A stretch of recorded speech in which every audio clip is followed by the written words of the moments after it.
আমরা এসেছি Mamaleshwar temple. Leader নদীর ডান দিকে, ব্রিজটা ক্রস করে এই মন্দিরটা।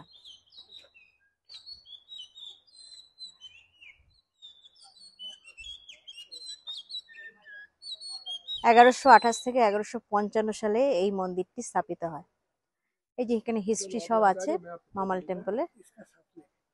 এর নিচে এই যে স্প্রিংটা, এটা পবিত্র একটা স্প্রিং। এই মন্দিরের নিচ দিয়েই কিন্তু এই স্প্রিংটা রয়েছে, মানে এই জলটা কিন্তু সবসময় থাকে। এটা একটা শিব মন্দির।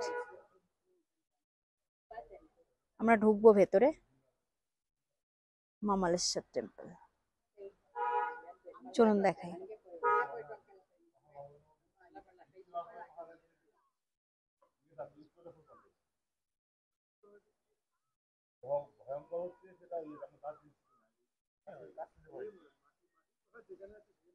কি সুন্দর জায়গায় মন্দিরটা, দেখুন।